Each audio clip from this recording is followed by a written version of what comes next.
Hello dear students, the most welcome on Vibration of Physics YouTube channel by Naresh sir. देखिए previous video में अपन study कर रहे थे कि प्रॉपर्टीज ऑफ चार्जेज, आवेशों के गुणधर्म, जिसमें अपन ने आवेशों के गुणधर्म में दो प्रॉपर्टी को डिटेल में एनालिसिस किया था। एक प्रॉपर्टी तो थी एडिटिविटी ऑफ चार्जेज यानी आवेशों की योज्यता, और दूसरी प्रॉपर्टी थी यानी क्वांटाइजेशन ऑफ चार्जेज यानी आवेशों का क्वांटीकरण। डिटेल में एनालिसिस किया था और मैं कह रहा था चार मेन बेसिक प्रॉपर्टी आपको याद रखनी है। इनके अलावा दो और क्या क्या है। एक प्रॉपर्टी तो है आपकी कंजर्वेशन ऑफ चार्जेज, आवेशों का संरक्षण, और एक जो एनसीईआरटी सिलेबस में नहीं है, ठीक है, वो है इनवेरिएंट ऑफ चार्जेज यानी आवेशों की निश्चितता। तो दो बची रिमेनिंग पोर्शन में दो बेसिक प्रॉपर्टी बची हुई है, ठीक है। वो कौन सी है? एक तो कंजर्वेशन, आवेशों का संरक्षण, और दूसरा क्या है यानी एक है इनवेरिएंट या इनवेरिएंस ऑफ चार्जेज, आवेशों की निश्चितता। तो देखिए उन दो का एनालिसिस करने के बाद इस वीडियो में जो कवरिंग होगी टॉपिक की, वो एक मेथड और है, वो है आपका चार्जिंग मेथड, आवेशन की विधियां, कि किसी भी वस्तु को किस प्रकार से अपन आवेशित यानी उस पर आवेश चार्ज दे सकते हैं। तो देखिए दो प्रॉपर्टी, उनके बारे में मैं शॉर्ट में एक दो फॉर्मूले लिख के और नेक्स्ट जो रिमेनिंग दो है उनके बारे में एनालिसिस करेंगे। तो देखिए इसके बाद अपनी दो यानी बेसिक प्रॉपर्टी ऑफ चार्जेज, आवेशों की बेसिक प्रॉपर्टी क्या है समझे। बेसिक प्रॉपर्टी में आपको ध्यान रखना यानी आवेशों के गुणधर्म में, आवेशों के गुणधर्म में, जो आवेशों के गुणधर्म है कुछ तो बेसिक टर्म्स बताई कि आप जैसे same nature charges are repelled to each other, opposite nature charges attract to each other, समान प्रकृति के आवेश एक दूसरे को प्रतिकर्षित करती हैं और विजातीय आवेश एक दूसरे को आकर्षित करती हैं। आवेश की विमा एटी होती है। एसआई यूनिट जो मात्रक होता है वो कूलाम होता है। सबसे बड़ा मात्रक फैराडे होता है। ये सब बेस स्केलर क्वांटिटी है, अदिश राशि है, इनके बारे में अपन एनालिसिस कर चुके, ठीक है। इसमें देखिए आवेशों के गुणधर्म में आवेशों की योज्यता मैंने बता दिया, आवेशों की योज्यता, इसके बारे में अपन एनालिसिस कर चुके। आवेशों की योज्यता, आवेशों की योज्यता, सीधा सा मीनिंग ध्यान रखना, अगर किसी वस्तु पर उसके भिन्न भिन्न पार्ट पर भिन्न भिन्न भागों पर आवेश दिया है, चाहे वो पॉजिटिव है चाहे नेगेटिव, आपको टोटल चार्ज निकालना है यानी क्यू नेट निकालना है, तो ध्यान रखना चिन्ह के साथ साइन के साथ आप समेशन कर दे, Q1 plus Q2 plus Q3 dot dot Qn, ये साइन के साथ यानी आवेशों का बीजगणितीय योग हो सकता है। ये अपन ने देखा कि चिन्ह के साथ जोड़ दो, कुल आवेश टोटल चार्ज आ जाएगा। नेक्स्ट, आवेशों के क्वांटीकरण में, आवेशों के क्वांटीकरण में, आवेशों के क्वांटीकरण main formula Q equal to plus minus NE। Plus minus का ध्यान रखना कि जो वस्तु इलेक्ट्रॉन त्यागेगी, इलेक्ट्रॉन रिलीज करेगी, उस पर पॉजिटिव चार्ज आएगा, जो वस्तु इलेक्ट्रॉन गेन करेगी, ग्रहण करेगी, उस पर नेगेटिव चार्ज आएगा। तो पता प्लस माइनस का मतलब तो ये, और n की वैल्यू ध्यान रखना 1 2 3 4, ये मल्टीपल इंटीग्रल नंबर ये पॉसिबल है, जीरो भी हो सकता है, वो न्यूट्रल ऑब्जेक्ट को शो करेगा, चार्ज Q इक्वल टू 0 आ जाए तो। कुछ न्यूमेरिकल अपन ने एनालिसिस किए थे। न्यूमेरिकल एनालिसिस में n की वैल्यू ध्यान रखना। एक तो इंपॉर्टेंट क्वेश्चन ये एनालिसिस किया, how many electrons are transferred in 1 coulomb charge, एक कूलाम आवेश में कितने इलेक्ट्रॉनों का स्थानांतरण हो सकता है, जिसका आंसर 6.25 इंटू 10 की पावर 18 इलेक्ट्रॉन आया था, इतने इलेक्ट्रॉनों का स्थानांतरण। दूसरा, कोई भी वस्तु है उस पर आवेश आपने दिया और आपसे पूछा जाए कि ये आवेश, ये चार्ज पॉसिबल होगा या इम्पॉसिबल, तो ऐसे क्वेश्चनों में अपन क्या करेंगे, n की वैल्यू फाइंड करेंगे। अगर n की वैल्यू पूर्णांक आती है, मल्टीपल इंटीग्रल नंबर आती है, यानी इंटीग्रल नंबर आती है, तब तो पॉसिबल है, और n की वैल्यू √5 आ जाए, 3/2 आ जाए, वो क्या है, इम्पॉसिबल। इसके अपन ने एक्सेप्शन देखे थे, वो थे क्वार्क पार्टिकल। क्या थे डियर स्टूडेंट? क्वार्क पार्टिकल जो नेचर में अनस्टेबल होती है, ठीक है, जिनकी कोई स्टेबिलिटी नहीं होती। और मैन अपने दो नाम है, एक अप क्वार्क और दूसरा है डाउन क्वार्क। इन सब के बारे में अपन स्टडी कर चुके। नेक्स्ट जो यूनिट यानी नेक्स्ट जो बेसिक प्रॉपर्टी आएगी जो है कंजर्वेशन। 11th क्लास में अपन बार बार डिस्कस करते हैं, अगर कहीं भी कंजर्वेशन, हिंदी वर्ड संरक्षण, आवेशों का संरक्षण, कि आवेश संरक्षित है यानी चार्ज कंजर्व्ड है, इसका मतलब कहीं भी कंजर्वेशन वर्ड आ जाए तो कंजर्वेशन वर्ड में आपको इतना सा ध्यान रखना कि जितना इनिशियल में था उतना ही फाइनल में, यानी प्रारंभ में जितना आवेश था बाद में भी उतना ही आवेश हो जाए, यानी Q initial equal to Q final हो जाए, इसका मतलब वहां चार्ज कंजर्व्ड है, आवेश संरक्षित है, यानी प्रारंभिक आवेश और बाद का आवेश अगर बराबर तो डेट मीन्स आवेश संरक्षित, चार्ज कंजर्व्ड। इसके बारे में एनालिसिस करेंगे। ठीक, नेक्स्ट यह है चार्ज इज इनवेरिएंट। इसका मतलब आवेशों की निश्चितता, कि आवेश वेग पर निर्भर नहीं करता। Charge does not depend on velocity, rest पर जितना होगा मूवेबल स्टेट में भी उतना ही होगा। इसके बारे में भी एनालिसिस करेंगे। तो अपन ने दो की बात कर ली गई। थर्ड अपन बात करें कंजर्वेशन ऑफ चार्जेज, आवेशों का संरक्षण। ठीक, और थोड़ा इसको भी देखेंगे, चार्ज इन इनवेरिएंट, आवेशों की निश्चितता। Charge is invariant, charge does not depend on velocity या स्पीड। तो देखिए इसमें थर्ड बेसिक प्रॉपर्टी अपन स्टार्ट करती है, कंजर्वेशन ऑफ चार्जेज। देखिए कंजर्वेशन ऑफ चार्जेज में आवेशों का संरक्षण, आवेशों का संरक्षण, आवेशों का संरक्षण, ये अपन इसमें एनालिसिस करेंगे। आप एक एक टॉपिक को ध्यान से देखें। ठीक है, बेसिक प्रॉपर्टी है, अगर पूछी जाती है तो या तो क्वांटाइजेशन, सबसे मेन तो क्वांटाइजेशन में से ही पूछी जाती है, यानी आवेशों के क्वांटीकरण में, Q equal to plus minus N. अगर फिर भी आपको ऐसा लगता है कोई टॉपिक यानी कम समझ में आ रहा है तो उसको वापिस से आप रिपीट करके पुनः देखें। और इनमें इंपॉर्टेंट ध्यान रखना आवेशों का क्वांटीकरण है, बाकी डिटेल में तो अपन बात सबकी ही कर रहे हैं। तो देखिए आपको बार बार मेहनत तो करनी पड़ेगी, बिना मेहनत के तो कुछ होगा नहीं। तो इसी पर एक मोटिवेशन मैं आपको देता हूं कि सब कुछ किस्मत में नहीं, सब कुछ किस्मत में नहीं, कुछ चीजों के लिए काबिल बनना पड़ता है। सब कुछ किस्मत में नहीं, कुछ चीजों के लिए काबिल बनना पड़ता है। और भी बहुत सारी बातें हैं। दिल लगाना है तो किताबों से लगाओ, दिल लगाना है तो किताबों से लगाओ, क्योंकि अगर बेवफा निकली तो कुछ काबिल बना के ही निकलेगी। अरे दिल लगाना है तो किताबों से लगाओ, ठीक, अगर बेवफा निकली तो कुछ बना के ही निकलेगी। ठीक है, तो आपको बार बार किताबों के साथ जुड़े रहना। ठीक है, नेक्स्ट अपन देखें आवेशों का संरक्षण। ठीक, समझे, law of conservation of charges, इसे आवेशों का संरक्षण नियम भी कहते हैं। आवेशों का संरक्षण नियम, आवेशों का संरक्षण नियम,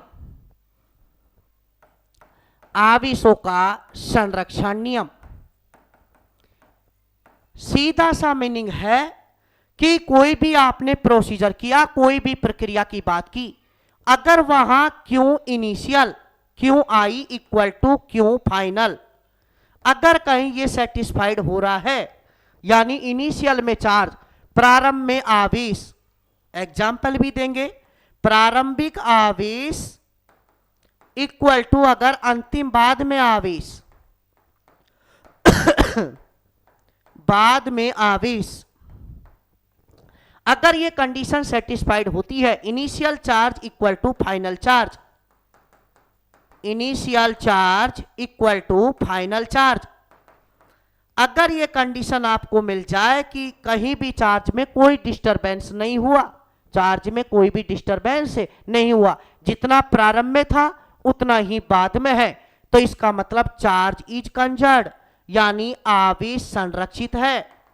आवेश क्या है? संरक्षित, आवेश संरक्षित है, इसका मतलब charge is conserved, charge is conserved. सीधा सा मीनिंग अपन लिखते हैं बार बार, जैसे 11th में टॉपिक का ध्यान दिलाना चाहूं मैं आपका, तो जैसे संवेग संरक्षण, मोमेंटम कंजर्वेशन, ऊर्जा संरक्षण, एनर्जी कंजर्वेशन। क्यों वहां पर ये लिखते हैं कि ऊर्जा को, एनर्जी को ना तो प्रोड्यूस कर सकते, ना तो उत्पन्न कर सकते, ना नष्ट कर सकते, केवल one form to another form, एक रूप से दूसरे रूप में बदल सकती है केवल। तो जितना शुरू में है उतना ही बाद में मिले, तो इसका मतलब वो फिनोमिना कंजर्व्ड है, संरक्षित है। तो ऐसे ही डेफिनेशन यहां लिखी हुई है कि अगर कोई वस्तु है, उस पर कोई भी आइसोलेटेड सिस्टम है, आइसोलेटेड सिस्टम का हिंदी वर्ड मैं बता देता हूं, इसे बोलती है विलगित निकाय। विलगित निकाय, विलगित निकाय का मतलब है अगर कोई भी वस्तु रखी है, इसके अंदर चार्ज है मान ली 10 कूलाम, 10 माइक्रो कूलाम चार्ज है, तो इस पर बताओ बाहर से जो कोई आवेश रखा है, मान ली यहां रखा है, यहां रखा है, इनका कोई भी इफेक्ट ना हो, कोई भी प्रभाव ना हो, तो ऐसे सिस्टम को बोला जाएगा आइसोलेटेड सिस्टम, यानी विलगित निकाय। क्या बोलेंगे? विलगित निकाय कहेंगे कि जिन पर बाह्य आवेशों का कोई भी प्रभाव नहीं हो, यानी एक्सटर्नल चार्जेस का कोई भी इफेक्ट नहीं हो, ये खुद में सेपरेट है, जो भी इफेक्ट शो करेगा प्लस 10 माइक्रो कूलाम के अकॉर्डिंग शो करे, तो ऐसे सिस्टम को बोला जाएगा आइसोलेटेड सिस्टम ऑफ चार्जेज। ठीक, तो देखिए इसका टोटल चार्ज यानी क्या रहेगा? कांस्टेंट। चाहे इसमें कोई भी प्रोसीजर अपनाया जाए, दो पार्ट में डिवाइड करें, ठीक है, फिर ऐड करें, या कोई भी प्रोसीजर है, अगर कोई विलगित निकाय है आवेशों का, आइसोलेटेड सिस्टम है, तो उसका चार्ज कंजर्व रहता है, कांस्टेंट रहता है। ठीक, यानी इसका मतलब चार्ज को ना तो प्रोड्यूस कर सकते, ना डिस्टॉर्ट कर सकते, केवल one object to another object transfer कर सकती है, कि आवेश को ना तो उत्पन्न कर सकते और ना ही नष्ट कर सकते, केवल एक वस्तु से दूसरी वस्तु में ट्रांसफर कर सकती है। एक वस्तु से दूसरी वस्तु में क्या कर सकती हैं? ट्रांसफर, स्थानांतरित कर सकती हैं। तो इससे ही बताओ आवेशों का संरक्षण कहती है, कंजर्वेशन ऑफ चार्जेज बोलती है। तो इसका दूसरी लाइन लिख रहा है इलेक्ट्रिक चार्जेज, वैद्युत आवेश कैन नाइदर बी क्रिएटेड, ना तो उत्पन्न कर सकते और नॉर ना ही बताओ क्या कर सकते, यानी नष्ट कर सकते, ना ही डिस्ट्रॉयड कर सकते। दे कैन ओनली बी ट्रांसफर्ड, स्थानांतरित फ्रॉम वन बॉडी, एक वस्तु से दूसरी वस्तु में, अनदर ऑब्जेक्ट यानी दूसरी में। तो हिंदी देखिए, English word, the electric charges can neither be created, ना तो उत्पन्न किया जा सकता और नॉट डिस्ट्रॉयड, ना ही नष्ट किया जा सकता। They can only be transferred from one body to another body, एक वस्तु से दूसरी वस्तु में अपन क्या कर सकती हैं?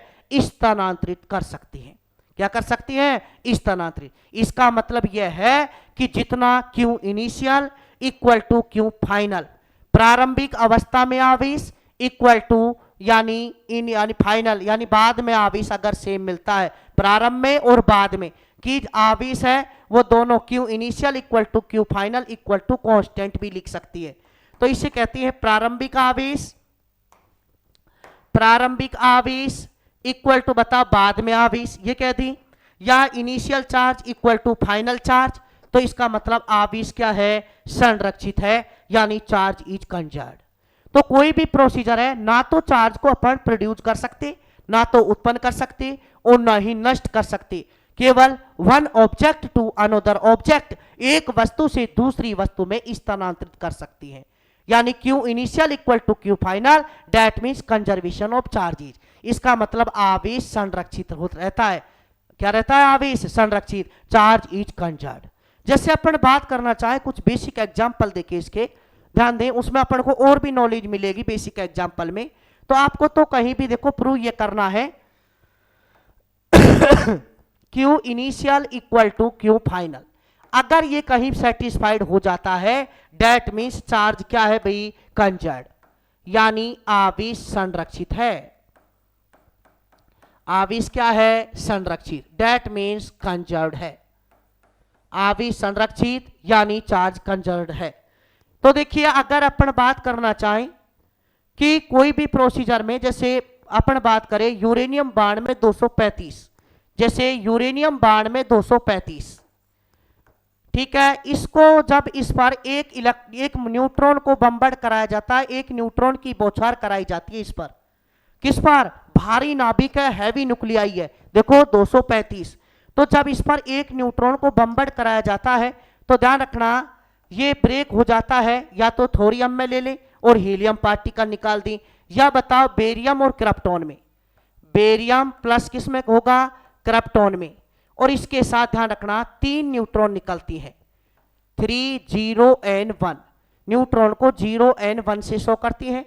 ठीक, इलेक्ट्रॉन को ध्यान रखें, मैं यहां बता रहा हूं -E0 इस या E- से भी शो कर सकती है।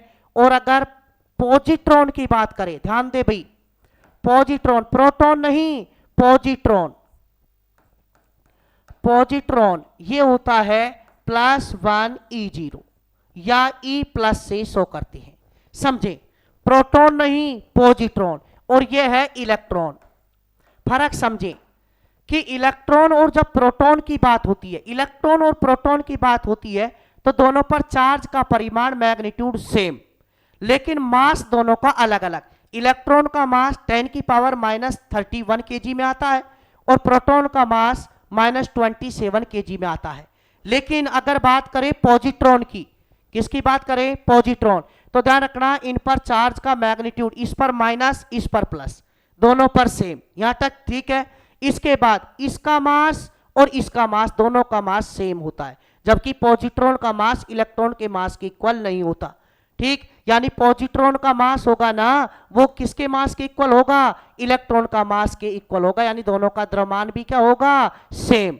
और चार्ज का मैग्नीट्यूड, आवेश का परिमाण भी समान होगा, बस इस पर माइनस और इस पर प्लस। तो ध्यान रखना इलेक्ट्रॉन -1 E0 से शो करती है और पॉजिट्रॉन को +1 E0 से शो करती है, दोनों का मास सेम। तो अगर आपसे इलेक्ट्रॉन का एंटी पार्टिकल पूछा जाए कि इलेक्ट्रॉन का प्रतिकण क्या होता है, तो ध्यान रखना इलेक्ट्रॉन का प्रतिकण पॉजिट्रॉन होता है, ना कि प्रोटॉन होता है। समझ में आया? तो देखिए इसको अपन ने ब्रेक किया, यानी रिएक्शन का नाम है nuclear fusion. Nuclear fusion that means नाभिकीय विखंडन। नाभिकीय विखंडन, नाभिकीय विखंडन कि नाभिक को तोड़ा गया। जैसे यूरेनियम 92 में 235 भारी नाभिक था, इसको एक न्यूट्रॉन को बम्बर्ड कराया गया और एक तो टूट गया ये बेरियम में और ये किस में टूट गया? क्रिप्टॉन में। तो यहां से जब अपन बैलेंस किया जाए तो देखिए यहां 235 और बताओ एक कितना, जैसे मान लीजिए इलेक्ट्रिक चार्ज की बात कर ले केवल, तो बेरियम होगा 56 और ये होगा 36। बेरियम का परमाणु क्रमांक एटॉमिक नंबर 56 होता है, इसका मतलब इसमें 56 इलेक्ट्रॉन है, क्रिप्टॉन में 36 और न्यूट्रॉन में बताओ कोई चार्ज होता नहीं। तो इधर बताओ, इधर इधर इधर देखिए ध्यान से, अगर बात करना चाहे अपन इसकी तो बताओ यहां 92 इलेक्ट्रॉन के बराबर आवेश होगा, तो बताओ Q इनिशियल 92 इलेक्ट्रॉन के बराबर आवेश है। ठीक है, चार्ज कितना है? 92 इलेक्ट्रॉन के बराबर, क्योंकि यूरेनियम में 92 इलेक्ट्रॉन, ये उदासीन है ही। तो बताओ इधर वाले पोर्शन में आवेश कितना है? Q initial charge 92 electron. इधर बताओ Q फाइनल में कितना बनेगा? 56 इलेक्ट्रॉन। तो बताओ किसमें है? बेरियम में। और 36 इलेक्ट्रॉन किसमें है? क्रिप्टॉन में। तो बताओ टोटल कितने हो गए? 92 इलेक्ट्रॉन के बराबर आवेश आ गया, ये जीरो उदासीन है, ठीक है, न्यूट्रल। तो बताओ इसमें देखो नाभिकीय विखंडन अभिक्रिया में आपने देखा, तो बताओ इधर आवेश 92 इलेक्ट्रॉन और इधर भी आवेश कितना आया? 92 इलेक्ट्रॉन। तो बताओ इन दोनों को देखकर आपको यह पता लग रहा है Q initial equal to Q final, तो यानी जितना प्रारंभ में था इधर इतना ही बाद में। कौन सी अभिक्रिया में? नाभिकीय विखंडन में, न्यूक्लियर फ्यूजन प्रोसेस में। समझ में आया? तो इसका मतलब यहां चार्ज क्या है? Charge is conserved. Charge is conserved, इसका मतलब आवेश क्या है? संरक्षित है। आवेश संरक्षित है। तो सीधा मीनिंग अपन ये लिख सकते हैं कि नाभिकीय अभिक्रियाओं में, न्यूक्लियर फ्यूजन प्रोसेस में आवेश बताओ संरक्षित रहता है, चार्ज इज कंजर्व्ड रहता है। क्लियर? इसके बाद दूसरा एग्जांपल अगर मैं बात करूं इसमें, तो देखिए दूसरा एग्जांपल है वो है न्यूट्रलाइजेशन। न्यूट्रलाइजेशन, न्यूट्रलाइजेशन का मतलब होगा शून्यीकरण। क्या है? शून्यीकरण अभिक्रिया। शून्यीकरण अभिक्रिया। शून्यीकरण का मतलब देखो, मैं यहां दोबारा से आपको रिपीट करना चाहूं तो देखिए, एक तो इलेक्ट्रॉन की बात होगी, इलेक्ट्रॉन का मतलब -1 E0, या बताओ E माइनस से शो करती है। एक बात होगा, इसका एंटी पार्टिकल प्रतिकण जो होगा वो पॉजिट्रॉन होगा। क्या होगा? पॉजिट्रॉन। इसका एंटी पार्टिकल पॉजिट्रॉन होगा, पॉजिट्रॉन, ठीक, यानी POSITRON, पॉजिट्रॉन। इसको +1 E0 या E प्लस से शो करती है। ये दोनों एंटी पार्टिकल हैं, यानी इलेक्ट्रॉन का एंटी पार्टिकल पॉजिट्रॉन होता है। दोनों पर चार्ज सेम, यानी चार्ज तो सेम होगा, और बता यानी वो नेचर प्रकृति अलग अलग होगी। दोनों का मास भी बताओ क्या होगा? सेम, द्रव्यमान भी सेम। तो इलेक्ट्रॉन का एंटी पार्टिकल क्या होता है? यानी पॉजिट्रॉन होता है। तो और एक बात करें अपन, ये है गामा रेज, गामा विकिरणें, ये ध्यान रखना, उदासीन होती है। कैसी होती है? उदासीन, यानी न्यूट्रल होती है। कैसी होती है? न्यूट्रल। तो इनकी बात करें, अपन को रिएक्शन पढ़नी है न्यूट्रलाइजेशन। क्या पढ़ना है? न्यूट्रलाइजेशन। तो देखिए, न्यूट्रलाइजेशन में अगर अपन बात करें तो देखिए, एक ये इलेक्ट्रॉन -1 E0 और दूसरा है पॉजिट्रॉन +1 E0, ये आपस में मिलकर जितना पॉजिटिव चार्ज उतना ही नेगेटिव चार्ज, दोनों का मास सेम, दोनों पार्टिकल आपस में मिलकर गामा रेज बनाती है। 2 गामा लिख दो, गामा लिख दी। तो बताओ, इधर अपन क्यू इनिशियल की बात करें तो यहां बताओ, चार्ज एक इलेक्ट्रॉन के -1 इलेक्ट्रॉन, नेगेटिव है 1 इलेक्ट्रॉन, प्लस बताओ इतना ही क्या होगा? प्लस में 1 इलेक्ट्रॉन, बस ये माइनस में होता है, ये प्लस में। तो बताओ क्यू इनिशियल इक्वल टू कितना होगा? 0। और गामा रेज न्यूट्रल होती है, अभी मैंने बताया गामा रेज क्या होती है? न्यूट्रल। तो यहां से बताओ क्यू फाइनल इक्वल टू कितना आया? 0। तो इन दोनों को देखकर बताओ क्या पता लग रहा है कि यहां इस पार्टिकल पर चार्ज था, इस पर चार्ज था, इस पर आवेश था, इस पर, लेकिन दोनों आपस में मिलकर चार्ज को शून्य कर दिया, यानी ऑब्जेक्ट को न्यूट्रल कर दिया। तो बताओ, यानी दोनों को जोड़ने के बाद आवेश शून्य हो गया। तो इस अभिक्रिया का नाम क्या है? शून्यीकरण अभिक्रिया, न्यूट्रलाइजेशन बोलती है कि यहां चार्ज मिलके बताओ चार्ज 0 कर दिया। तो इसको देखकर अपन को साफ साफ जाहिर हो रहा है कि Q initial equal to Q final, that means charge क्या है? कंजर्व्ड है। चार्ज क्या है? कंजर्व्ड। समझ में आया? तो बताओ, 2 एग्जाम्पल अपन ने देख लिए। तो यहां से इलेक्ट्रॉन और पॉजिट्रॉन के बारे में थोड़ा आप ध्यान रखें।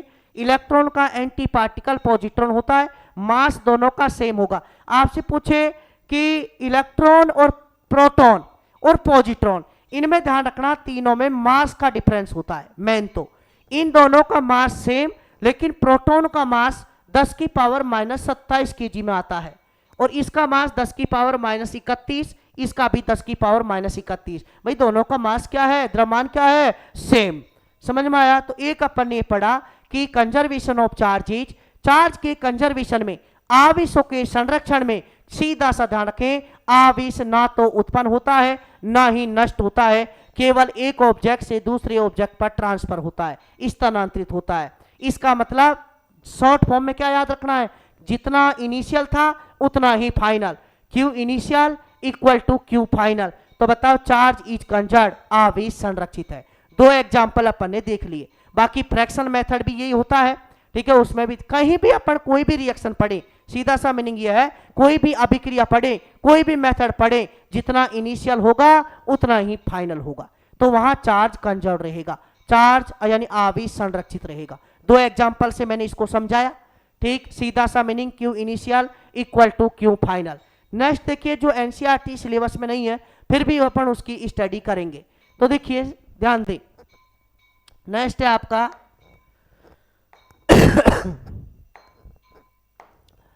इसमें है नेक्स्ट इनवेरिएंट ऑफ चार्जेज। ध्यान दें, invariant of charges,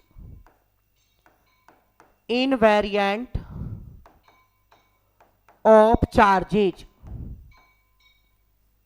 invariant of charges, that means आवेशों की निश्चितता, आवेशों की निश्चितता। सीधा सा मीनिंग निकल के आएगा यहां से, आवेशों की निश्चलता। इसमें बहुत लॉजिकल बात भी एक अच्छी तरह बताएंगे आपको। आवेशों की निश्चलता, साफ साफ जाहिर हो रहा है कि आवेश निश्चित होता है, फिक्स होता है। मैं कहूं सीधा एग्जाम्पल समझें, ये कोई भी वस्तु, इस पर क्यू बराबर मैं कहता हूं +5 माइक्रोकूलाम है, और बताओ ये एक जगह रखा हुआ है, बताओ इस चार्ज पार्टिकल का वेलोसिटी वेग कितना है 0। तब बताओ इस पर प्लस में 5 माइक्रोकूलाम। अगर इसको बताओ मूवेबल करा दे, गतिशील करा दे, क्या करा दे भाई, गतिशील, यानी मूवेबल स्टेट में लाए। जब अपन मूवेबल स्टेट में लाएंगे तब भी बताओ इस वस्तु पर कितने कूलाम चार्ज रहेगा, +5 माइक्रोकूलाम। चाहे ये स्थिर अवस्था में है यानी रेस्ट पर है, तब भी बताओ +5 माइक्रोकूलाम, और बताओ गतिशील है, मूवेबल है, तब भी कितना होगा 5 माइक्रोकूलाम। इसका मतलब बताओ मूवेबल वेग देने से क्या आवेश पर कोई फर्क पड़ा, वेलोसिटी इसको प्रोवाइड कराने से क्या चार्ज पर कोई फर्क पड़ा, नहीं सर, ठीक, कोई फर्क नहीं पड़ा। इसका मतलब अपन शॉर्ट में लिख सकती हैं, क्यों रेस्ट जितना स्थिर अवस्था में होगा ना आवेश चार्ज होगा, उतना ही बताओ क्यों मोशन में होगा, क्यों क्या होगा, मोशन। सीधा सा मीनिंग ये निकल के आता है कि जितना स्थिर अवस्था में आवेश होगा उतना ही आवेश गतिशील अवस्था में होगा, यानी जितना रेस्ट पोजीशन में चार्ज होगा उतना ही मूवेबल स्टेट में चार्ज होगा। इसका कंक्लूजन ये निकलता है, ये कंक्लूजन निकला कि charge does not depend on velocity लिखें या ध्यान रखना स्पीड, या तो वेलोसिटी लिखें या बताओ क्या लिखें, स्पीड। यानी आवेश का मान किस पर निर्भर नहीं करता, आवेश का मान वेग या चाल पर निर्भर नहीं करता, निर्भर नहीं करता।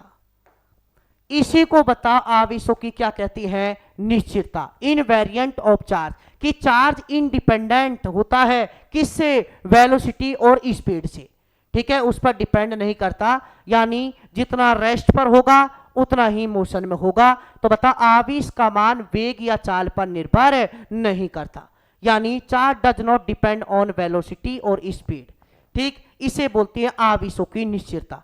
जितना स्थिर अवस्था में है उतना ही गतिशील अवस्था में। तो इंडिपेंडेंट है किस पर, वेलोसिटी और स्पीड पर, यानी आवेश का मान वेग पर निर्भर, वेग से स्वतंत्र है, चाल कुछ भी हो, जो वस्तु पर आवेश है वो आवेश रहेगा। तो क्यों रेस्ट इक्वल टू क्यों मोशन, क्यों स्थिर इक्वल टू क्यों यानी गतिशील, समझ में आया। तो इसे बोलती है आवेशों की निश्चितता। लेकिन इसमें बात क्या है, एक टर्म्स आप समझें ध्यान से, एक टर्म्स होता है विशिष्ट आवेश या इसे बोलते हैं विशिष्ट आवेश घनत्व, स्पेसिफिक चार्ज। देखो घनत्व वर्ड लग जाएगा तो डेंसिटी लगा देंगे, दोनों का मीनिंग सेम है।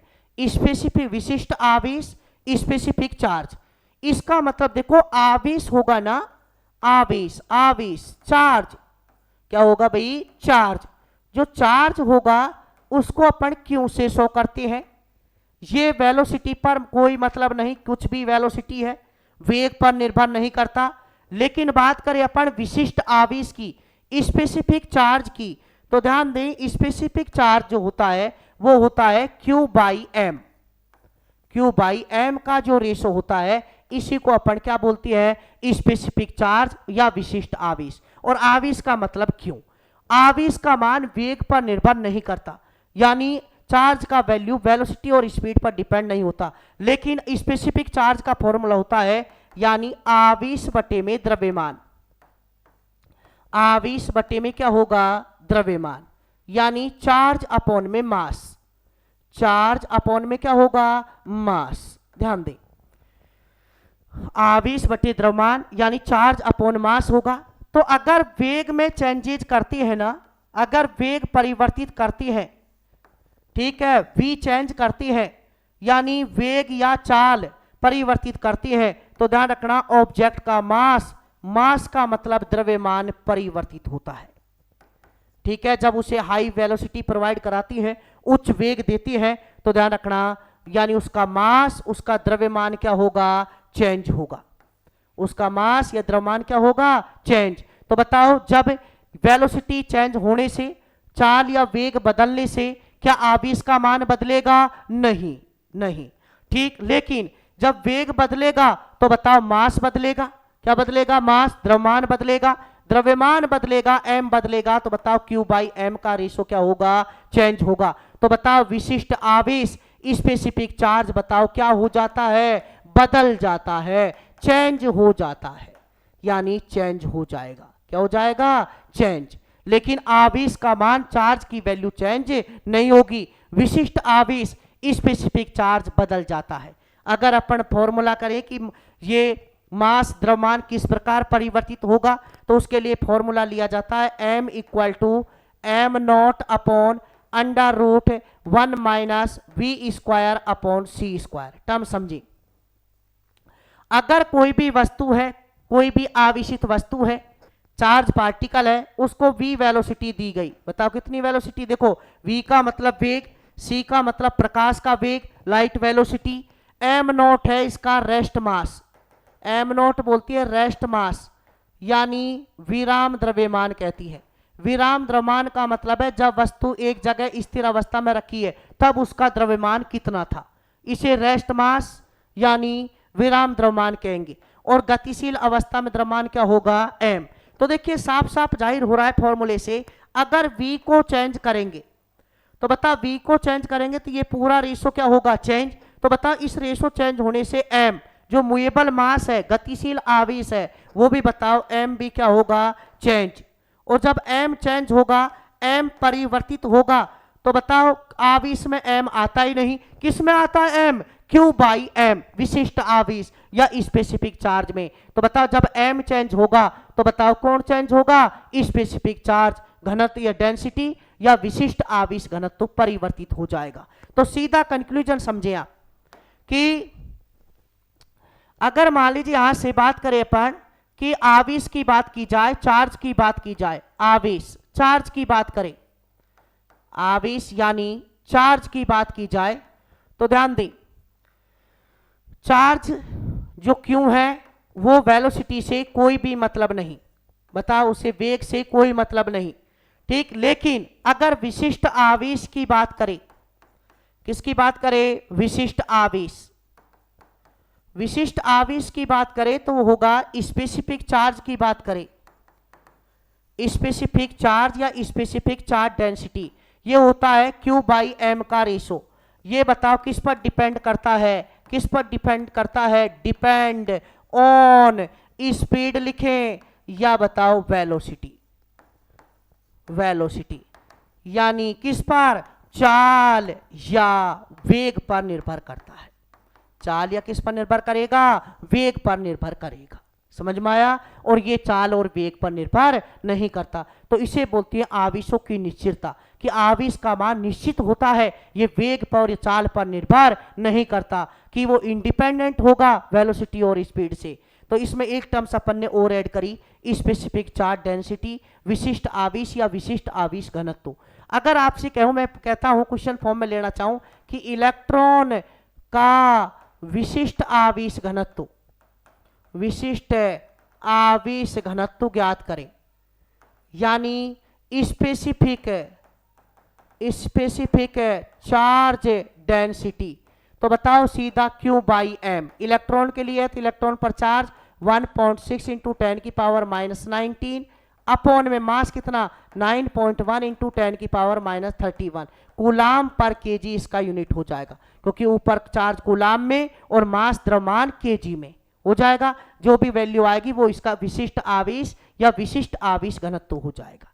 क्लियर। तो अपन ने आवेशों की जो बेसिक प्रॉपर्टी है, चार्ज की बेसिक प्रॉपर्टी में दो रिमेनिंग जो बची हुई प्रॉपर्टी थी, यानी एक तो कंजर्वेशन ऑफ चार्जेज, आवेशों का संरक्षण, और दूसरी क्या देखी, इनवेरिएंट ऑफ चार्जेज, आवेशों की निश्चितता।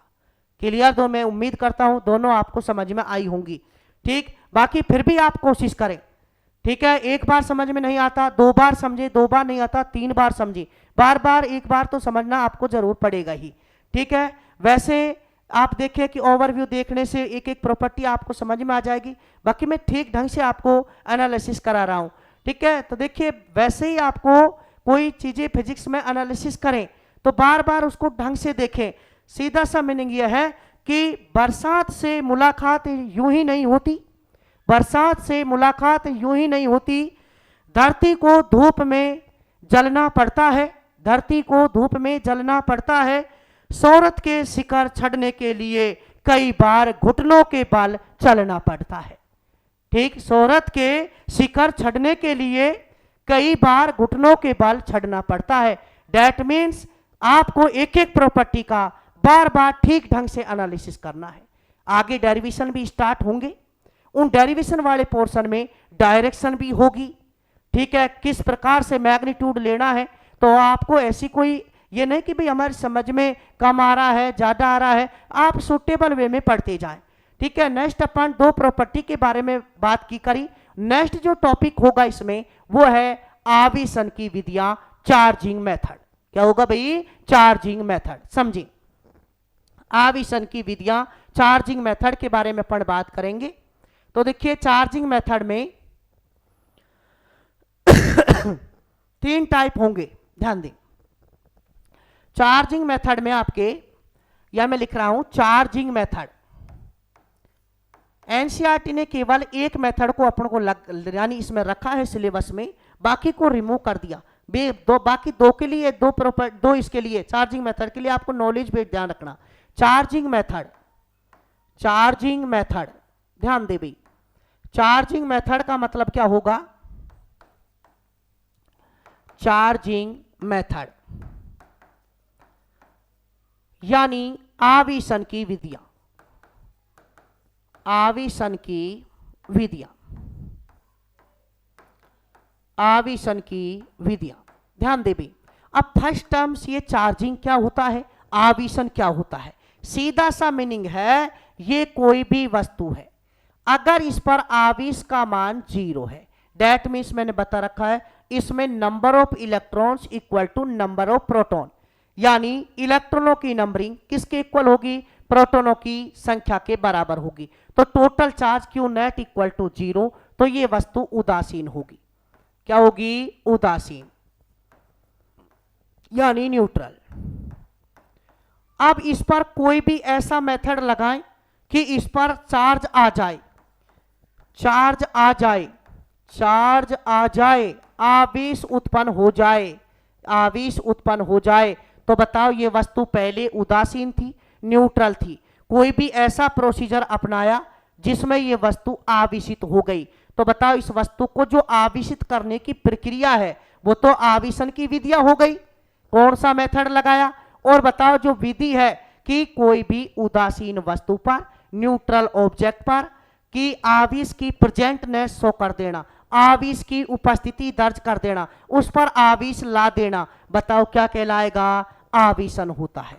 क्या होता है भाई? आवेशन, यानी चार्जिंग होगा। क्या होगा? चार्जिंग, कि उस वस्तु पर चार्ज आ गया, पहले कोई चार्ज नहीं था, बाद में कोई प्रोसीजर ऐसा अपनाया, कोई मेथड ऐसा लगाया, कोई विधि ऐसी लगाई जिससे उस वस्तु पर आवेश आ जाए, तो बताओ उसे हिंदी वर्ड तो कहती है आवेशन, और बताओ इंग्लिश वर्ड क्या होगा? चार्जिंग। क्या होगा? चार्जिंग, की उस वस्तु को चार्ज कर दिया। ठीक, अब इसके डिफरेंट टाइप के मेथड है। अपने सिलेबस में पहले आरबीएससी में 3 मेथड हुआ करते थे। एक तो फ्रैक्शन मेथड, सीधा सीधा, ठीक है, घर्षण विधि द्वारा आवेशन।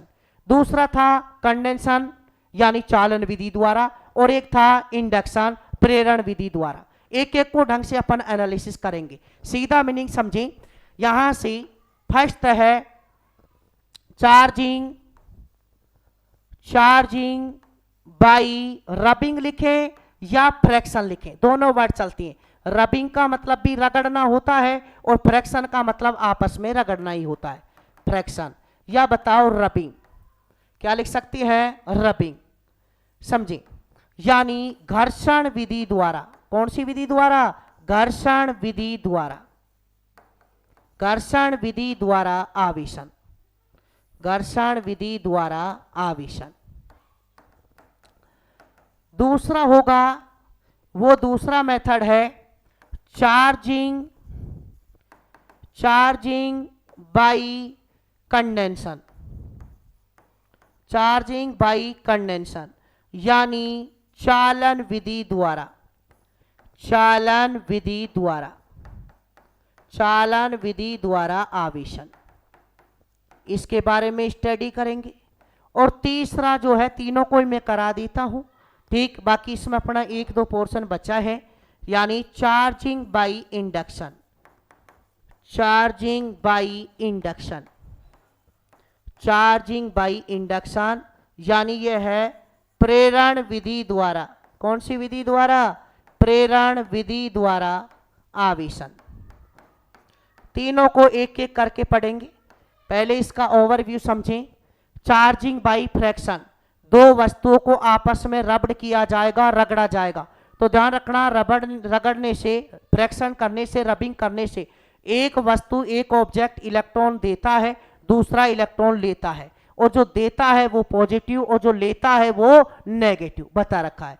तो बताओ, पहले जैसे मान ली दो वस्तुएं हैं, ये दोनों बताओ आपस में जब रगड़ा नहीं गया, पहले आवेश जीरो, कोई आवेश नहीं, कोई चार्ज नहीं, लेकिन जब आपस में रगड़ा गया तो ये इलेक्ट्रॉन देती है, दूसरी इलेक्ट्रॉन लेती है, तो जो देती है वो पॉजिटिव, जो लेती है वो नेगेटिव। तो बताओ, बाद में एक पर पॉजिटिव आया, दूसरे पर नेगेटिव आया, तो बताओ आ तो गया, कैसे भी आया हो, कोई सा भी आया हो, लेकिन बताओ आवेश या तो पॉजिटिव आएगा या नेगेटिव आएगा, लेकिन चार्ज आ गया, तो डेट मीन्स चार्जिंग मेथड हो गया, यानी चार्जिंग हो गया, आवेशन हो गया। ठीक, तो ध्यान रखना, इसमें दोनों वस्तुओं को टच कराया जाएगा, रगड़ा जाएगा। इसमें चार्जिंग बाय कंडेंसन, कंडेंसन यानी चालन का मतलब होगा चलना। और ध्यान रखना, जो धनावेश होता है ना, पॉजिटिव चार्ज, वो उच्च विभव से निम्न विभव, हाई वोल्टेज से लो वोल्टेज की ओर जाता है, यानी उच्च विभव से निम्न विभव की ओर जाता है। और ऋणावेश का फ्लो, नेगेटिव चार्ज का फ्लो अपोजिट होता है इसका, यानी निम्न विभव से उच्च विभव होता है, वो बताएंगे, मेथड आएगा तब। और इसमें भी ध्यान, इसमें भी टच होंगी, दो वस्तुओं को आपस में तार से जोड़े या आपस में टच कराए। और यह है चार्जिंग बाय इंडक्शन, प्रेरण विधि। जहां इंडक्शन वर्ड आ जाए फिजिक्स में, ध्यान दे भाई, जहां फिजिक्स में प्रेरण या इंडक्शन आ जाए, वहां दो वस्तुओं कभी भी टच नहीं होंगी, पूरी फिजिक्स में ध्यान रखें।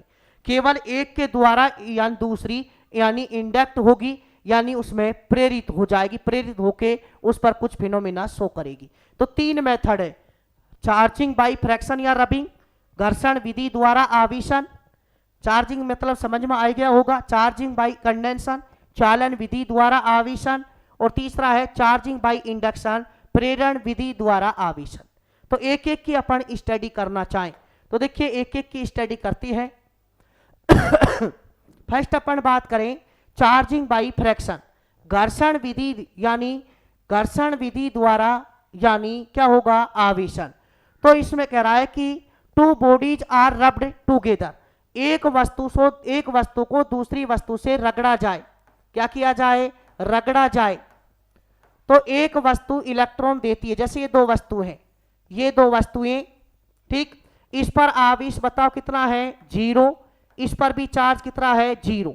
रगड़ने से पहले जब रबड़ किया जाए, आपस में रगड़ा जाए, तो बताओ ये वस्तु, एक वस्तु इलेक्ट्रॉन देगी, दूसरी वस्तु इलेक्ट्रॉन ग्रहण करेगी। तो बताओ एक पर तो क्या आ जाएगा, पॉजिटिव चार्ज, जितना पॉजिटिव इस पर आएगा उतना ही बताओ दूसरी पर क्या आएगा, नेगेटिव चार्ज आएगा। तो बताओ इस पर भी आवेश आ गया, इस पर भी आवेश आ गया, इस पर भी चार्ज आ गया, इस पर भी आ गया।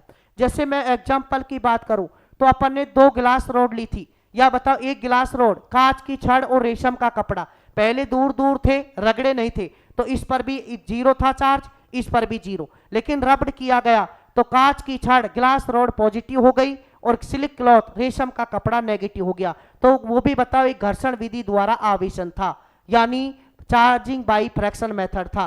तो यहां से समझें, two bodies are rubbed together, यानी दो वस्तुओं को आपस में रगड़ा जाता है। तो बताओ इलेक्ट्रॉन ट्रांसफर होती है, ये इलेक्ट्रॉन देती है, दूसरी इलेक्ट्रॉन देती है। तो बताओ वन इज पॉजिटिव, एक वस्तु पॉजिटिव बन जाएगी, और बताओ अदर वन इज नेगेटिव, बताओ बनता है, जितना पॉजिटिव बनेगा उतना ही क्या बनेगा, नेगेटिव बनेगा। क्या बनेगा, नेगेटिव। जैसे एग्जाम्पल अपन को मैंने जो दिया, गिलास रोड, बताओ ये गिलास रोड थी, ठीक, और ये बताओ सिल्क क्लॉथ। जब रबड़ नहीं किया गया तो पहले आवेश, पहले चार्ज जीरो, लेकिन रबड़ करने से ग्लास रोड पॉजिटिव हो गई और सिल्क क्लॉथ यानी रेशम का कपड़ा नेगेटिव हो गया।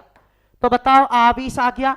तो ध्यान रखना इसका पर्पज क्या है कि दो वस्तुओं पर विपरीत प्रकृति का आवेश लाना, एक पर पॉजिटिव लाना, दूसरी पर नेगेटिव लाना, यानी दो वस्तुओं पर, टू ऑब्जेक्ट पर अपोजिट नेचर का चार्ज प्रोड्यूस कराना। कौन सी विधि होती है, घर्षण विधि होती है, यानी चार्जिंग बाई फ्रैक्शन होता है, चार्जिंग बाई रबिंग मेथड होता है, ठीक। यानी इसका मतलब दो वस्तुओं को आपस में रगड़ें तो एक वस्तु इलेक्ट्रॉन देती है, दूसरी वस्तु इलेक्ट्रॉन ग्रहण करती है। तो बताओ एक पॉजिटिव बनेगी, दूसरी नेगेटिव। तो इलेक्ट्रॉन जब बताओ इसमें टच होंगी, रगड़ा जाएगा, तो ध्यान रखना इसमें दो वस्तु स्पर्श में भी आती है। तो मेरे हिसाब से सीधा सा है, दो वस्तुओं को रगड़ा जाए, दो ऑब्जेक्ट को रबड़ किया जाए तो एक वस्तु इलेक्ट्रॉन देती है, दूसरी वस्तु इलेक्ट्रॉन ग्रहण करती है, ठीक। तो बताओ दोनों पर, एक पर पॉजिटिव और दूसरे पर क्या होगा, नेगेटिव आवेश आएगा, एक पर पॉजिटिव दूसरे पर नेगेटिव। समझ में आया, ठीक। दूसरा जैसे एग्जांपल की बात करें तो ग्लास रोड और सिल्क क्लॉथ, ठीक, पहले दोनों पर चार्ज जीरो और इस पर, अगर मैं कहूं इसमें कंजर्वेशन की बात कर लो तो बताओ जीरो प्लस जीरो, पहले भी जीरो और बाद में जितना पॉजिटिव उतना नेगेटिव, बाद में भी टोटल कितना, जीरो। तो घर्षण विधि में ध्यान रखना जो आवेश संरक्षित रहता है, तो कहीं भी कोई भी फिनोमिना लगाए आवेश संरक्षित रहेगा। क्लियर। दो वस्तुओं को रगड़ा जाएगा, एक इलेक्ट्रॉन देगी दूसरी लेगी, एक पॉजिटिव दूसरी नेगेटिव, दोनों पर अपोजिट नेचर का, विपरीत प्रकृति का आवेश उत्पन्न होगा। दूसरा मेथड समझे भाई, दूसरा मेथड है, यानी यहां समझिए, चार्जिंग बाई कंडेंसन, यानी संपर्क, यानी चालन विधि द्वारा।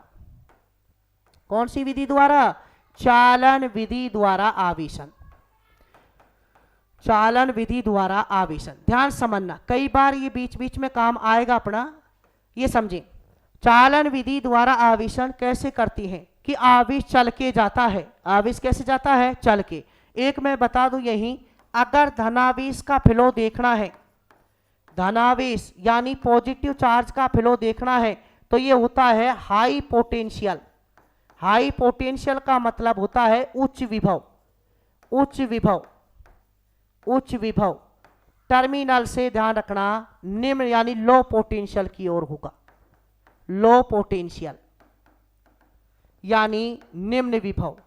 और ऋणावेश का प्रवाह देखिए तो इसके जस्ट अपोजिट, लो पोटेंशियल से हाई। तो पॉजिटिव की बात कर ले, किसी की कर ले, निम्न विभव। मैं कहता हूं जैसे दो वस्तुएं, इसको मान लीजिए 100 वोल्ट पर है और ये मान लीजिए 0 वोल्ट पर है, तो ये उच्च विभव है, ज्यादा वोल्टेज है, ये बताओ कम वोल्टेज है, ठीक। जब इनको जोड़ेंगे ना तो धनावेश का प्रवाह उच्च विभव से कहां होगा, निम्न विभव, हाई पोटेंशियल से लो पोटेंशियल। और ध्यान रखना आवेश चार्ज का फ्लो तभी होता है जब दो वस्तुओं में विभव का अंतर हो, पोटेंशियल। जैसे यहां 100 वोल्ट, यहां 0 वोल्ट, तो बताओ विभव का अंतर है, किसका अंतर है, विभव का। तो ध्यान दें तभी विभवांत यानी विभव का अंतर होगा, पोटेंशियल का डिफरेंस होगा, तभी चार्ज का फ्लो हो सकता है, अदरवाइज चार्ज का फ्लो नहीं होगा। तो समझें, एक बार मैं एग्जाम्पल से आपको बात समझाना चाहूं तो देखिए एग्जाम्पल से समझें। जैसे ये वस्तु है, ठीक है, इस पर मैं कहता हूं ये हो गए 8 माइक्रो कूलाम चार्ज है पॉजिटिव इस पर, जिस पर धनावेश ज्यादा होगा वो ही उच्च विभव पर होगी। इधर बात करें अपन ये वस्तु दूसरी, ये वस्तु ए और ये वस्तु बी, जब इन्हें किसी चालक तार के द्वारा जोड़ दिया या टच करा दिया, ठीक, तो ध्यान रखना आवेश, ये बताओ इस पर कोई चार्ज नहीं, तो बताओ इस पर आवेश, बताओ इससे आवेश चलकर इस पर जाएगा, पहले इस वस्तु पर बताओ कोई आवेश नहीं, उदासीन वस्तु है। जब आवेश चल के जाएगा यानी चलने को बोलेंगे चालन, कंडेंशन हो रहा है, तो बताओ दोनों पर बराबर भागों में बढ़ जाएगा। इस पर आवेश का मान 0, तो सीधा सा मीनिंग है कितना कितना बटेगा भाई, 8 है, 4 इस पर चल जाएगा, 4 इस पर रह जाएगा। तो आप दोनों आवेशों को जोड़ के 2 का भाग दे दें, 2 का डिवीजन कर दें। जैसे यहां 8 यहां 0, तो 8 + 0/2, तो बताओ 4 माइक्रोकूलाम। फर्स्ट वाली पर भी 4 आ जाएगा और सेकंड वाली पर भी 4 आ जाएगा, तो बताओ इस पर भी 4 माइक्रोकूलाम और इस दूसरी वाली जो उदासीन थी इस पर भी 4, तो बराबर भागों में बढ़ जाता है और वही आवेश स्थानांतरित होगा। देखो इधर 8 + 0 8, यहां बताओ 4 माइक्रोकूलाम, यहां भी 4 माइक्रोकूलाम, टोटल कितना हो गया 8। तो कभी भी आवेश का वैल्यू नहीं बदलेगा, चार्ज की वैल्यू नहीं बदलेगी, ठीक है। चार्ज कंजर्व्ड क्वांटिटी है यानी संरक्षित राशि है। तो बताओ आवेश बराबर भागों में बट गया, यानी आवेश एक वस्तु से दूसरी वस्तु में चल के गया, तो कौन सी विधि है, चालन विधि। तो सीधा सा मीनिंग है, जैसे और एग्जांपल समझे, जैसे मैं कहता हूं इस पर 12 माइक्रोकूलाम आवेश है, इस पर मान लीजिए 2 माइक्रोकूलाम आवेश है, दोनों को जोड़ा, तो बताओ इस पर ज्यादा है इस पर कम है, बराबर भागों में बंटना चालन विधि होती है, कंडेंसेशन मेथड होता है। तो बताओ 12 और 2 14, 12 + 2 = 14 में 2 का भाग देंगे तो 7 माइक्रोकूलाम, 7 इस पर और 7 इस पर, तो बताओ यहां भी 7 माइक्रोकूलाम और दूसरी वाली पे भी 7 माइक्रोकूलाम। जब दोनों बराबर हो जाएंगे यानी पोटेंशियल सेम हो जाएगा, विभव का मान सेम, क्योंकि आवेश का मान सेम हो गया, चार्ज की वैल्यू सेम हो गई। तो बता आवेश का बराबर भागों में बंटना कौन सी विधि है, चालन विधि। क्या इसमें 2 वस्तुओं को टच कराया जाता है, जी सर टच कराया, या तो चालक तार से जोड़ दो वो भी टच कराना ही है, या बताओ आपस में टच करा दे सीधा सीधा, तब भी आवेश दोबारा से बटेगा।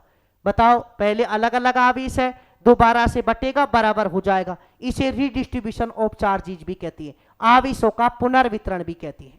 ठीक, एक एग्जांपल और समझिए, जैसे मैं यहां कहता हूं आपसे यहां प्लस में 12 माइक्रोकूलाम चार्ज और यहां है मान लीजिए माइनस में 2 माइक्रोकूलाम चार्ज, जब जोड़ेंगे तो बताओ बराबर बटेगा, तो 12 - 2 बताओ 10, 10 में 2 का भाग देंगे तो कितना आएगा 5 माइक्रोकूलाम प्लस में, तो बताओ बाद में कितना हो जाएगा आवेश चल के कंडेंसेशन मेथड द्वारा, बताओ कितना हो जाएगा +5 माइक्रोकूलाम और दूसरे भी क्या होगा +5 माइक्रोकूलाम।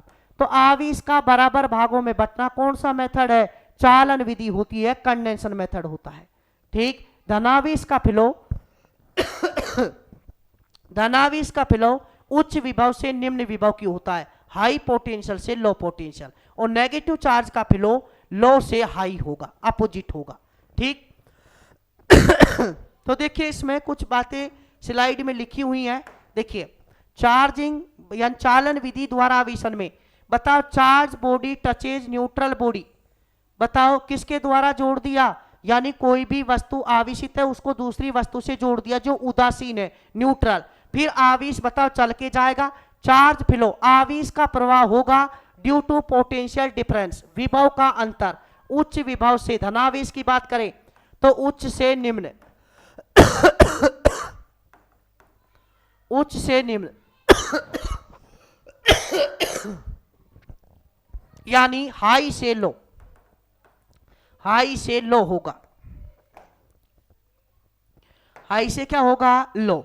Same type charge on both bodies, बताओ दोनों बराबर भागों में बटेंगी, तो बताओ एक पर पॉजिटिव है तो दूसरे पे जैसे +5 माइक्रोकूलाम, दूसरे पे 5, तो दोनों पर सेम नेचर का चार्ज आएगा, सेम प्रकृति का आवेश आएगा। इसके बाद डायरेक्ट कांटेक्ट जरूरी, या तो चालक तार के द्वारा जोड़ दो या डायरेक्ट कांटेक्ट कर दो, तो दोनों मेथड जो है घर्षण विधि और चालन विधि, इसमें ऑब्जेक्ट बताओ टच कराए जाती हैं, फ्रैक्शन में भी और कंडेंसेशन में भी, लेकिन ध्यान रखना उसमें विपरीत प्रकृति का आवेश आता, एक पर पॉजिटिव दूसरी पर नेगेटिव, इसमें सेम आएगा, दोनों वस्तु पर क्या आएगा सेम, चाहे तो दोनों पर पॉजिटिव आए चाहे दोनों पर नेगेटिव आए। तो सीधा सा मीनिंग यह है कि आपको आवेश को बराबर 2 भागों में बांट देना, ठीक, जोड़ के 2 का भाग दे देना, आवेश आएगा यानी चार्जों का रिडिस्ट्रीब्यूशन, आवेशों का पुनर्वितरण होगा। तो इसमें कह रहा है कि जब जो वस्तु आवेशित है उसे टच कराएंगे जो वस्तु उदासीन है उससे, यानी आवेश आवेशित वस्तु से चल के बता उदासीन वस्तु पर जाएगा और जब तक चलता रहेगा जब तक दोनों पर बराबर अमाउंट में ना हो जाए। तो बराबर अमाउंट में करने के लिए दोनों को जोड़ के बताओ कितने का भाग देंगे, 2 का भाग देंगे। दोनों को जोड़ के किसका भाग देंगे, 2 का। तो यानी आपको मैंने बता, और ये भी बात है दोनों में टच कराया जाएगा, फ्रैक्शन में भी और कंडेंसन में भी, यानी घर्षण विधि में भी और चालन विधि में भी। नेक्स्ट एक विधि और है यानी मेथड और है जिसका नाम है इंडक्शन मेथड यानी प्रेरण विधि। कौन सी विधि है भाई, प्रेरण विधि। समझे, प्रेरण विधि की और बात करें अपन तो देखिए समझे प्रेरण जहां फिजिक्स में वर्ड आ जाता है, प्रेरण वर्ड आ जाए, इंडक्शन वर्ड आ जाए, तो ध्यान रखना कभी भी दो वस्तुओं को टच नहीं कराया जाएगा यानी स्पर्श में नहीं लाई जाएंगी। वो पास पास तो होंगी, पास पास तो होंगी लेकिन टच नहीं होंगी कभी भी। ठीक है, ये दूर से ही इसको इंड्यूस करेगी, इसको प्रेरित करेगी, तुझे क्या करना है। ठीक, ये प्रेरण में या इंडक्शन कहीं भी वर्ड आए, बार बार अपना लेसन भी है। ठीक, यानी इंडक्शन वर्ड आ जाए, प्रेरण वर्ड आ जाए तो ध्यान रखना दो वस्तुओं को कभी भी टच नहीं कराया जाएगा। और जो एक वस्तु पर पॉजिटिव लिया और दूसरी उदासीन ली तो उस पर नेगेटिव चार्ज आएगा। कौन चार्ज आएगा, नेगेटिव। पॉजिटिव से नेगेटिव चार्ज उत्पन्न हो सकता है और नेगेटिव से पॉजिटिव चार्ज उत्पन्न हो सकता है। वो कैसे, वो कौन सी विधि है, प्रेरण विधि, इंडक्शन मेथड। तो सबसे खास बात तो इसमें है कि दो वस्तुओं को कभी भी स्पर्श में यानी कॉन्टैक्ट में नहीं लाई जाती। दो वस्तु कभी भी नॉट कॉन्टैक्ट में होंगी, कॉन्टैक्ट में नहीं होंगी। ठीक है, नो डायरेक्ट कॉन्टैक्ट, कोई भी सीधा सीधा संपर्क नहीं होता, सीधा सीधा संपर्क नहीं होगा। अपोजिट चार्ज इंड्यूस, पॉजिटिव लिया एक वस्तु और दूसरी उदासीन ली, न्यूट्रल ली, तो इस पर बता अपन नेगेटिव चार्ज जनरेट करेंगे। ठीक, और अगर नेगेटिव लिया है, नेगेटिव लिया है तो बताओ कौन सा चार्ज जनरेट कर सकती है, पॉजिटिव। तो विपरीत प्रकृति का आवेश इंड्यूस्ड होगा, प्रेरित होगा दूसरी वस्तु पर। यानी सफेस्ट मेथड यानी बिल्कुल सेफ यानी एक मेथड है ये। ठीक, तो समझे, एग्जाम्पल से आपको क्लियर करते हैं। एक बात और समझ ले, अगर किसी वस्तु को अपन पृथ्वी से जोड़ दें, अर्थ से कांटेक्ट कर दें पृथ्वी से, जैसे ये वस्तु, इस पर मैं कहता हूं 10 कूलाम चार्ज है। कितना चार्ज है, 10 कूलाम। अगर इसको मैं तार से द्वारा बता पृथ्वी से जोड़ दूं, पृथ्वी को जोड़ने से इंग्लिश वर्ड होता है ग्राउंडेड और हिंदी वर्ड है भू संपर्कित। जब इसे भू संपर्कित कर दें, पृथ्वी से जोड़ दें, ग्राउंडेड कर दें, तो ध्यान रखना जो पृथ्वी है वो पूरा आवेश इसका ले लेती है, या ऐसे कह दें पृथ्वी से इलेक्ट्रॉन आके उस आवेश को बताओ कैंसिल कर देंगे। तो इस जोड़ने के बाद इस वस्तु का टोटल आवेश यानी जो वस्तु जिसको ग्राउंडेड किया उस टोटल आवेश कितना हो जाएगा, 0। यानी इस पर पॉजिटिव चार्ज होगा तो अर्थ से इलेक्ट्रॉन आके इसे क्या कर देंगे, नेगलेक्ट कर देंगे, यानी इसका आवेश 0 कर देंगे। ठीक, नेक्स्ट ध्यान रखिए, समझे भाई, एग्जाम्पल से ध्यान दें। जैसे मैं ये कहता हूं ये वस्तु, ये कोई भी वस्तु है, ये उदासीन है, यानी ये एक इंसुलेटिंग स्टैंड पर रखी है, ये जो चार्ज नीचे नहीं जा, ये उदासीन है यानी इस पर Q बराबर 0, न्यूट्रल है। इसका मतलब इसमें जितने प्रोटॉन है उतने ही बताओ क्या है, इलेक्ट्रॉन। जितने प्रोटॉन है उतने ही इलेक्ट्रॉन, टोटल चार्ज कितना हो गया, 0। अब कह रहा हूं ये दूसरी वस्तु, इस पर बताओ कौन सा चार्ज की बात करें अपन, यहां से देखिए और ढंग से शो कर दे इसको, positive negative, positive negative, positive negative positive negative. तो जितने पॉजिटिव है उतने नेगेटिव, तो बताओ टोटल चार्ज कितना हो गया, 0। अब इससे टच तो करानी नहीं, दूसरी वस्तु पर बताओ पॉजिटिव चार्ज है, क्या है, पॉजिटिव, धनावेशित वस्तु है। ऐसी वस्तु ली जिस पर पॉजिटिव चार्ज है, धनावेश है, टच नहीं करानी, केवल पास लाना है। तो बताओ पॉजिटिव किसको अट्रैक्ट करेगा, किसको आकर्षित कर देगा इसमें से, नेगेटिव को। ठीक, और किसको रिपेल करेगा, किसको प्रतिकर्षित करेगा, पॉजिटिव को। तो नेक्स्ट स्टेप ये बनेगी, देखो ये तो ले ही रखा है अपने पॉजिटिव, धनावेशित वस्तु, ये तो है ही। अब इसमें बताओ कंडीशन क्या बन जाएगी, कंडीशन ये बनेगी तो नेगेटिव तो इधर आ जाएगा क्योंकि पॉजिटिव जो लिया है वो इसमें से नेगेटिव को अट्रैक्ट करेगा, आकर्षित करेगा, और पॉजिटिव को बताओ रिपेल करेगा, प्रतिकर्षित करेगा, तो पॉजिटिव इधर चल जाएगा। अगर इस पॉजिटिव को ध्यान दे भी, अगर इस पॉजिटिव को मैं ग्राउंडेड कर देता हूं, पृथ्वी से जोड़ देता हूं, ये सिंबल होता है भू संपर्कित का, पृथ्वी से जोड़ने का, यानी ग्राउंडेड। अगर ग्राउंडेड कर दिया, भू संपर्कित कर दिया, भू संपर्कित कर दिया, तो बताओ ये पॉजिटिव चार्ज अर्थ में चला जाएगा, तो केवल इस पर बताओ कौन सा चार्ज बचेगा, ये कंडीशन बनेगी। नेक्स्ट यहां नेगेटिव चार्ज बचा और ये बताओ पॉजिटिव चल ही रहा है, ये बताओ किस में चला गया, अर्थ में। जब अपन दोनों को अलग करेंगे, ये देखो नेगेटिव इस बताओ इधर क्यों है, अरे इसके आकर्षण की वजह से, इसके अट्रैक्शन की वजह से। जब दोनों को अलग अलग कर लेंगे तो बताओ ये जो वस्तु उदासीन ली थी, न्यूट्रल ली थी, इस पर बताओ ये 4 नेगेटिव जो जनरेट हुए वो सिमिलर डिस्ट्रीब्यूट हो जाएंगे। तो बताओ इस वस्तु पर क्या लिया था, 0 चार्ज, बाद में इस पर क्या आया, नेगेटिव। ये नेगेटिव चार्ज बताओ किससे इंड्यूस हुआ, किससे प्रेरित हुआ है, किससे उत्पन्न हुआ है, इस पॉजिटिव चार्ज से।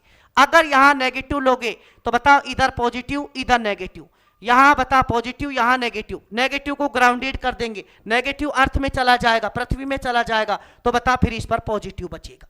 तो बताओ पॉजिटिव धनावेशित वस्तु से ऋणावेश उत्पन्न हो गया, लेकिन टच नहीं कराया। क्या नहीं कराया, टच नहीं कराया। तो ध्यान रखना, प्रेरण में, इंडक्शन में दो वस्तुओं को कांटेक्ट में नहीं लाया जाता, टच नहीं कराया जाता, स्पर्श नहीं कराया जाता।